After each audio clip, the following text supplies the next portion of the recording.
Well, we're here at the workbench. As you can see, Dave is out this week. My good buddy Ray Rocher has come in to help us. You know, Ray, we were talking earlier before the show, and a lot of us, our first fish that we ever caught, we caught a bass. On top water. Yeah, I mean, You were telling me one weekend you really had a great bass bite going on. How many did you catch in one day? Or in a weekend, 508. 508 Not bass. that I remember. Not that you remember. You got to remember that. So, I thought it would be... It's where we all started. Exactly. Yeah. And I think, even though you're an offshore specialist, that really made an effect on you because of being able to understand how the fish react. Yep. So with that being said, let's talk a little bit about, I like fishing with this Fenwick 7.5 foot HMG inshore. It's a great plug rod. It allows me with 7.5 feet to throw a long way. I've loaded this pin fathom reel up with some Diamond 20 pound and the 20 pound braid. And the reason why I like that so much, and it has a split handle grip, is because when we're top water fishing, a lot of times we need to be able to have some sensitivity in the rod tip. But the cadence offshore, tell me how you would like to throw. Like if we were fishing, this big Chapo was designed for throwing to tunas, just like the cane walker comes in two sizes. Yep. What would you do if you were throwing this to tunas? Biggest difference is speed and cadence. You can't really outwind them, right? They're so fast.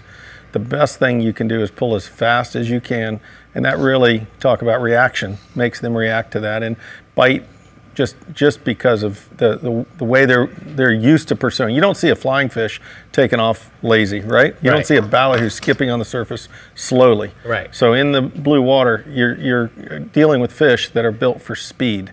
So that affects how you fish. So you could pop it as fast as you could go. With the Chapo, with the propeller, you're going to throw it out and reel it as fast as you can. And it doesn't matter whether it's a pilchard color or a flying fish color, mullet color. They're usually silhouetting in that case anyways. Exactly. Yep. But if we're in the world of inshore fishing where I specialize, then we're talking about a saltwater fish doesn't want his bait to stop. Yep. So whether it's a big trout or big redfish, whether it's in the flats or up in the marsh, we're going to make sure that we continue to work that lure. And I think it's really important for it to walk the dog. And remember this, guys, when you're walking the dog, if you reel too fast, then you don't have enough slack to allow it to go left and right. Yeah. Versus in bass fishing, Ray, that day that you're talking about, what did you learn? Just learn sometimes they like a pause. Sometimes those fish, many times, would eat that, you'd pop it and just let it sit. You'd see the fish rise. And sometimes so you would experiment. And that's how you really understand how the different species in different conditions, water clarity, et cetera, affect how you retrieve or how slow you might retrieve. Right. Yeah. So like a good example, if you're fishing a rubber frog, even though that's a top water animal, it's a soft plastic, you're going to pop it and make those little legs gurgle, but then it's pause, and sometimes 5 or 6 seconds. That's right. In fresh water, you think it's important to, when you make the cast, to let it sit for a second before and let the ring of fire dissipate? Absolutely, 100%. Guys, these are some tricks that you need to apply, whether you're freshwater fishing or even saltwater fishing.